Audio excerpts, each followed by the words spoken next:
Mid-July and the excitement level for hunters all across America is building as those velvet antlers continue to fill out. Growing Deer TV is brought to you by Bass Pro Shops, also by Reconics, Trophy Rock, Muddy Outdoors, Non-Typical Wildlife Solution, Eagle Seed, Nikon, Winchester, Redneck Hunting Blind, Dead Downwind, Record Rack, Antler Dirt, Lacrosse Footwear, Scent Master, Bloodsport Arrows, and Prime Bows by G5.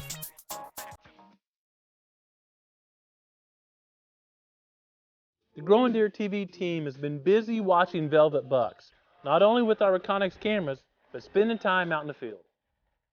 Trophy rocks are always great places to put a trail camera this time of year, as bucks are actively seeking those trace minerals as they're finishing out the antler growth.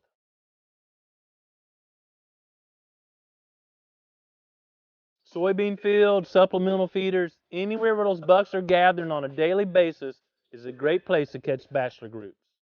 We'll start our official camera survey in early August, but it sure is fun to watch those velvet antlers grow and kind of track the growth of a few of the better bucks so you can see that time length mature during this critical last month of antler growth.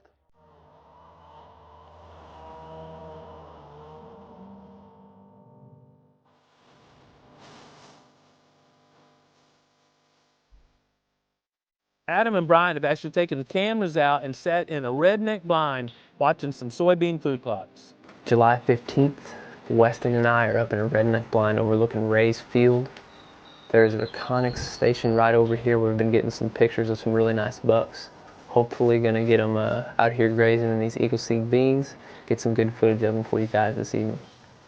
You can tell from the footage Adam and Brian shot that we're in a wicked drought, and you gotta look pretty hard to see the soybeans in these food plots.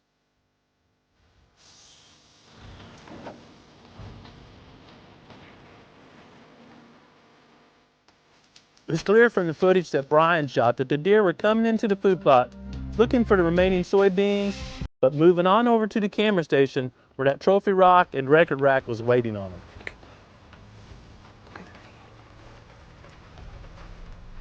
Providing the trace minerals in trophy rock and the high quality nutrition in record rack feeds can mean a difference in short tines that simply don't fill out due to a lack of nutrients and a filled out rack because they had plenty of quality groceries. A day later, Adam, Weston, and Levi went to a food plot we call Big Boom. We're gonna do a little deer scouting and hopefully maybe catch a groundhog out here. So Levi's got the 223. Weston has the binos. Hopefully we're gonna see some action before too long. We've been 60 days with almost no rain at all, and the 2 nights that Adam and Brian go out, we're blessed with a little pop-up thunderstorm.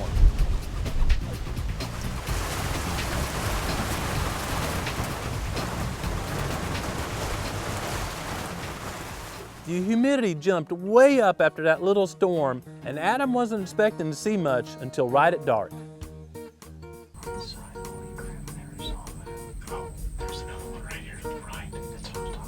His patience was rewarded with 2 two-year-old bucks coming to the edge of the plot. It was clear the bucks wanted to feed on the soybeans, but they're basically non-existent, so they would drift back over to the native vegetation on the edge of the food plot where that vegetation had the benefit of the fertilizer. The native vegetation of choice for these bucks was pokeberry. A lot of people, the Woods family included, pick the leaves off pokeberry in the early spring and make poke salad out of it. It's a great meal. Deer will eat it as it continues to mature, and it actually tests very high quality. The drought we're experiencing this year is a perfect example of why it's important to manage the native vegetation as well as food plots or other cultivated crops. The prescribed fire and timber stand improvement and other actions we've done to help improve the native vegetation has certainly helped feed our deer herd in this drought.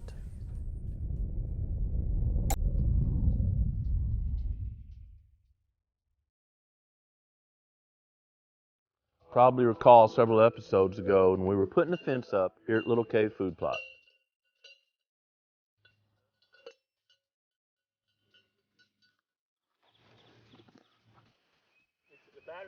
And now over a month later, I'm extremely thankful we went ahead and put the fence here at the Little Cave Food Plot.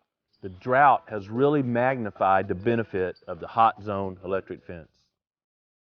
It's easily a 1 to 2 foot difference from inside the hot zone fence to the outside due to browse pressure. There are several take-home messages here. First, when I look at any of these beans, they've obviously been browsed over and over again. I can't believe they've survived that amount of browse pressure. It's amazing when I look at this plant. It's 4 or 5 inches tall, but it's V'd out several times, knowing that it's been browsed over and over and keeps living where a conventional bean would have died a long time ago from that browse pressure. As the drought's progressed, it's absolutely stunning how well the beans are doing inside where there's no browse pressure versus outside. Even though the beans outside the hot zone fence have only achieved a height of 4 to 6 inches, they're still making new leaves and feeding the deer herd very high quality food. We have a Connex right back behind here on time-lapse mode, so it's monitoring the field, and it's obvious deer are circling this fence and they know there's fine groceries on the inside.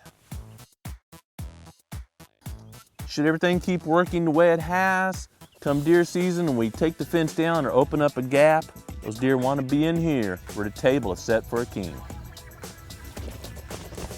And throughout the deer season, we will make an effort to remove a lot of does this year to reduce the overall population to the amount of quality forage we can provide in our food plots.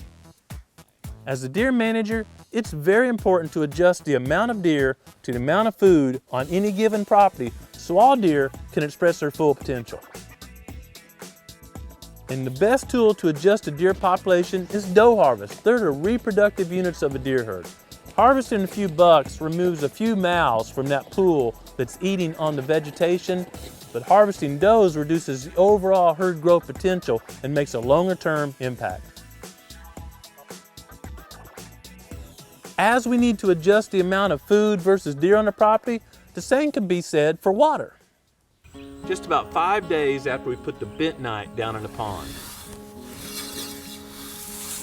we were blessed that a little pop-up thunderstorm actually hit the proving grounds, and we've had about 3/4 of an inch of rain since we applied the bentonite.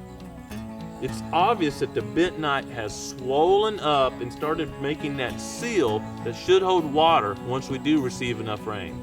The surface of the bentonite is just covered with little divots, and that's where deer had been in here checking it out when the bentonite was dry and powdery before it rained and made that clay swell up and become sticky. The hope is that the bentonite is such a thick layer and it swells and makes such a tight seal that once water's in here, deer won't be able to walk through it and hoof go all the way through and make a hole, because if they make one hole, the water will drain to that level. When we do receive a significant amount of rain, we'll keep you posted on how the bentonite pond is doing, and if we can make a water hole right here on this elevated ridge, it's critical for our hunting during the chase phase.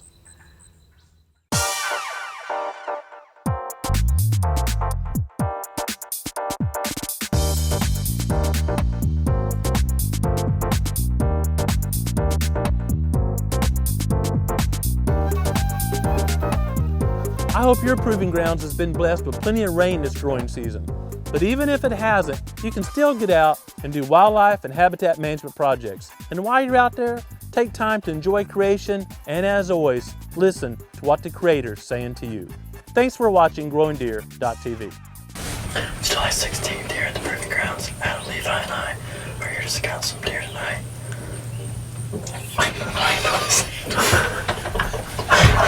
That red dot means we're recording. Oh, is that out there? Yeah. Sorry, Blake. This is what I have to do.